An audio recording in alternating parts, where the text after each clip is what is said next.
सोचिए, एक professional dancer और स्टॉक मार्केट, सुनने में ही कितना अजीब लगता है ना? लेकिन आज हम एक ऐसी सच्ची और अविश्वसनीय कहानी जानने वाले हैं।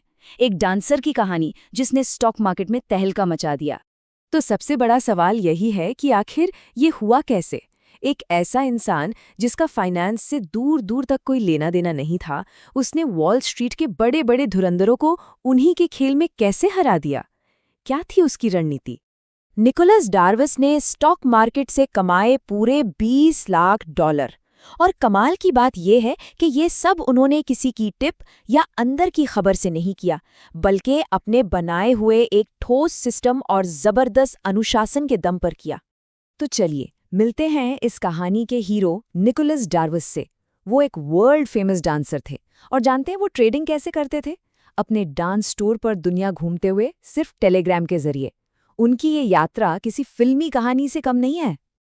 लेकिन रुकिए, ये कोई रातों रात अमीर बनने वाली कहानी नहीं है, बिल्कुल नहीं।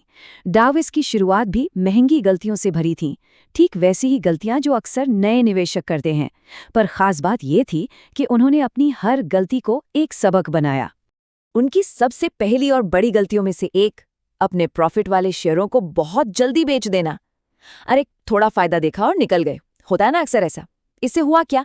एक तो बड़ा मुनाफा हाथ से गया और ऊपर से बार बार की खरीद बिक्री में ब्रोकरेज फीस भी अच्छी खासी लग गई। यहीं से असली बदलाव शुरू हुआ। उन्होंने अपनी गलतियों से सीखा। जहां आम लोग टिप्स के पीछे भागते हैं, डार्विस ने अपना एक सिस्टम बनाया। जहां लोग घाटे वाले शेयरों से इस उम्मीद में चिपके रहते हैं कि वो वापस ऊपर आएगा, उन्होंने सीखा कि घाटे को जल्दी काटना ही समझदारी है। मतलब इमोशंस को बाहर रखकर सिर्फ नियमों पर चलना। और इन्हीं गलतियों से सीखते सीखते उन्हें स्टॉक की कीमतों में एक खास तरह का पैटर्न दिखाई दिया। और जानते हैं, यहीं से जन्म हुआ उनकी बहुत ही मशहूर बॉक्स थ्योरी का। तो ये बॉक्स थ्योरी है क्या भला? देखिए, बहुत सिंपल है।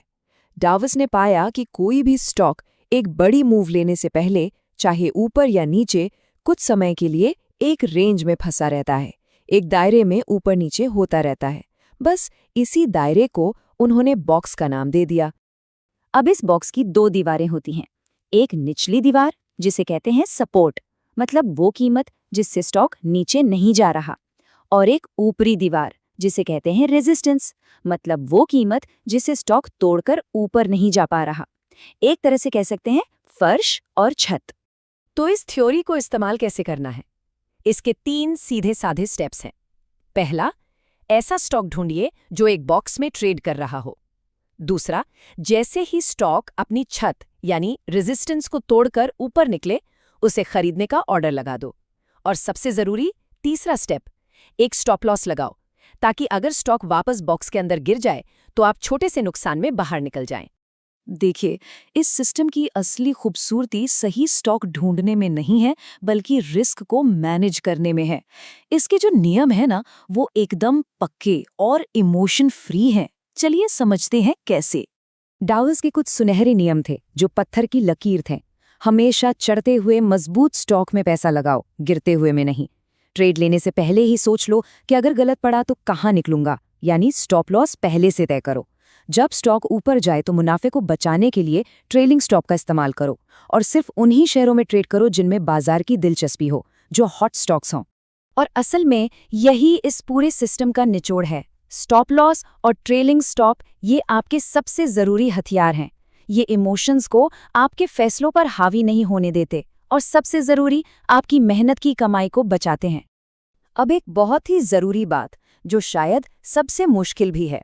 एक कामयाब निवेशक को ये पता होना चाहिए कि कई बार सबसे अच्छा ट्रेड होता है कोई भी ट्रेड ना लेना, मतलब कैश में बैठना। इसका सबसे जबरदस्त उदाहरण मिलता है 2008 के फाइनेंशियल क्रैश में। इस किताब के लेखक, जिन्होंने डार्विस सिस्टम को फॉलो किया, उन्होंने अक्टूबर 2007 में ही, जब मार्केट टॉप पर था, अपने सारे शेयर बेच दिए और कैश लेकर बैठ गए। और फिर क्या हुआ? 2008 में मार्केट बुरी तरह क्रैश हो गया। लोगों की जिंदगी भर की कमाई डूब गई, लेकिन इनकी पूरी की पूरी पूंजी एकदम सुरक्षित थी।